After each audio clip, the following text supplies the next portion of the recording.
Hello every one. So ഇന്നൊരു ചെറിയ short video എടുക്കാമെന്ന് വിചാരിച്ചു. ഇന്ന് നമ്മൾ ബീഫ് കട്ട്ലേറ്റ് ആണ് ഉണ്ടാക്കാൻ പോകുന്നത്. അപ്പോൾ അതിൻ്റെ വീഡിയോ ആണ്. അപ്പോൾ അത് ഉണ്ടാക്കാൻ പോകുന്നതിന് മുമ്പ് എനിക്കൊരു ഓർഡർ വന്നിട്ടുണ്ടായിരുന്നു. നമ്മുടെ പ്ലമ്മിൻ്റെ ടൂണർ എൻ്റെ കയ്യിലിരിക്കുന്നതിൻ്റെ ഓൾമോസ്റ്റ് അത് തീരാറായിരിക്കുകയാണ്. അപ്പോൾ അതുകൊണ്ട് ഞാൻ അടുത്ത് ഓർഡർ ചെയ്തു. എനിക്ക് ഈ പ്രൊഡക്റ്റൊക്കെ തീരണതിന് മുമ്പേ ഞാൻ അടുത്തത് ഓർഡർ ചെയ്യും, അല്ലെങ്കിൽ എനിക്കൊരു സമാധാനം ഉണ്ടാവില്ല. അങ്ങനെ അതൊക്കെ നമ്മൾ അൺബോക്സ് ചെയ്ത് കഴിഞ്ഞ് നമ്മൾ കട്ട്ലേറ്റിനുള്ള പ്രിപ്പറേഷനിലാണ്. എനിക്കെന്തോ എൻ്റെ വീഡിയോ ടി വിയിൽ കണ്ടിട്ട് ഇങ്ങനെ ചെയ്യുമ്പോൾ ഒരു സമാധാനം, ഇങ്ങനെ കണ്ടുകൊണ്ടിരിക്കുമ്പോൾ ഒരു സുഖം, അത്രേ ഉള്ളൂ. അങ്ങനെ നമ്മൾ സവോളയൊക്കെ അരിഞ്ഞ് നമുക്ക് ബാക്കിയുള്ള കാര്യങ്ങളൊക്കെ നമ്മൾ അരിഞ്ഞ് വെച്ചിട്ടുണ്ട്. അപ്പോൾ അത് കഴിഞ്ഞപ്പോഴേക്കും അനിയന് സർവ്വത്ത് കുടിക്കാൻ ആഗ്രഹം. അപ്പോൾ അവൻ സോഡയും പിന്നെ ചായക്കുള്ള പാൽ കാര്യങ്ങളൊക്കെ വാങ്ങിച്ചിട്ട് വന്ന് അപ്പോഴേക്കും നമ്മുടെ ഉരുളക്കിഴങ്ങ് വേവിച്ച് വെച്ചിട്ടുണ്ടായിരുന്നു. അതിൻ്റെ തോലൊക്കെ ഞാൻ കളഞ്ഞു. സോ ബാക്കി നമ്മൾ ചെയ്ത് വെച്ച സവോള, ഇഞ്ചി, വെളുത്തുള്ളി, പച്ചമുളക്, പിന്നെ കറിവേപ്പില ഉണ്ടായിരുന്നു. അതെല്ലാം കൂടി നന്നായിട്ട് വഴറ്റി അപ്പുറത്തെ സൈഡിലാണെങ്കിൽ ഉമ്മച്ചി റസ്ക് പൊടിച്ച് വെച്ചിട്ടുണ്ടായിരുന്നു. പിന്നെ നമ്മുടെ ബീഫ് വേവിച്ചത് അതൊന്ന് മിക്സിയിലിട്ട് ചെറിയ രീതിയിൽ പൊടിച്ചു.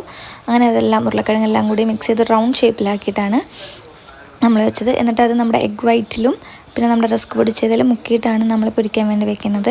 അങ്ങനെ ഒരു കൂട്ട് ഞാൻ ഓൾമോസ്റ്റ് കഴിഞ്ഞാൽ പിന്നെ അടുത്ത കൂടെ ഉമ്മച്ചി കൊടുത്തു. ഉമ്മച്ചി ഒരു റൗണ്ട് ഉമ്മച്ചി കൊടുത്തു. അപ്പോഴേക്കും എനിക്കത് കണ്ടപ്പോൾ കഴിക്കാൻ നല്ല കൊതി. അപ്പോൾ ഞാനും അനിയനും കൂടി ചായയും കട്ട്ലേറ്റും കഴിച്ചു. അപ്പോൾ ഇന്നത്തെ വീഡിയോ എൻ്റെ ഇത്രയുള്ളൂ. ഇഷ്ടമാണെങ്കിൽ ഡു സബ്സ്ക്രൈബ്.